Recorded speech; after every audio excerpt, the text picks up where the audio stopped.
Hindi nagbigay ng mga pangalan pero ayon kay Senador Jinggoy Estrada, may ilang senador na naging kliyente umano ni Ruby Tuazon kaugnay ng pork barrel scam. Kaya ang nais ni Estrada, ilabas din ang CCTV video ng pagbisita umano ni Tuazon sa ikalimang palapag ng Senado kung saan nag-oopisina ang iba pang senador. Nakatutok si Jam Sisante. Si Senador Jinggoy Estrada ang sinasabi ni Ruby Tuazon na tanging senador na direkta niyang binigyan umano ng kickback mula sa pork barrel na inilagak sa mga peking NGO na konektado kay Janet Lim Napoles. Pero ayon kay Estrada, ibang senador ang pinagsilbihan ni Tuazon bilang ahente ng pork barrel projects. Basta ang sinasabi sa akin, she also has senator clients. Ayaw pangalanan ni Estrada kung sino ang kanyang tinutukoy. Pero sa plenaryo kanina, hiniling niya sa liderato ng Senado na ilabas ang CCTV footage ng pagbisita ni Ruby Tuazon, hindi lamang sa 6th floor kung saan naroon ang kanyang opisina, kundi pati sa 5th floor kung saan naroon ang opisina ng karamihan sa mga senador. Can you kindly monitor the presence of Mrs. Ruby Tuazon at the 5th floor, Mr. President? Maybe the years 2010 and onwards. We have directed the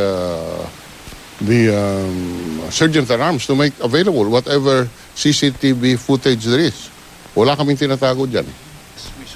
Sa ngayon, hindi pa malinaw kung ipagpapatuloy pa ng Senado ang investigasyon ukol sa pork barrel scam. Pinapatingnan pa raw kasi ng Blue Ribbon Committee sa Bureau of Immigration kung nasa Pilipinas ang ibang personalidad na pinapatawag ni Senador Antonio Trillanes IV. Kabilang dyan ang aktor na si Matt Ranillo at si Energy Regulatory Commission Chair Zenaida Ducot na nababaritang nagsilbing ahente umano ni Napoles. Ang dating abogado ni dating First Gentleman Mike Arroyo na si Attorney Jess Santos na tumanggap daw ng kickback mula sa Malampaya Funds. At ang dating Chief of Staff ni dating Senador Loy Ejercito na si Justa Tantoco. Ayon kay Tuazon, sa bahay ni Tantoco dinala ang kickback para kay Senador Jinggoy. Sa panayam ng GMA News kay Attorney Santos, itinanggi niya ang akusasyon ni Tuazon. Ni hindi raw niya ito kilala. Sinisikap pa ng GMA News na makuha sina Ranillo, Ducot at Tantoco. You have to find out first if they're in the country. And then if they're in the country, we have to get their address. So we have to take those necessary steps before we can even invite them. Dagdag pa ni Ginggona, gusto na rin niya ilipat na ang tutok ng komite sa Malampaya Fund scam.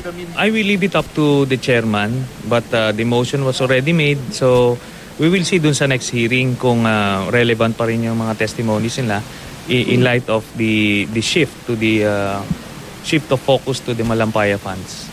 Call yan ni Senator Ginggona. That's the call of Senator Ginggona. It's okay. Whether they continue or they conclude it, it's fine with me. Kahapon, minungkahi ni Senador Tito Soto na imbes na ang Blue Ribbon Committee, ang Ethics Committee na lang ang mag-imbestiga dahil may mga senador na sangkot.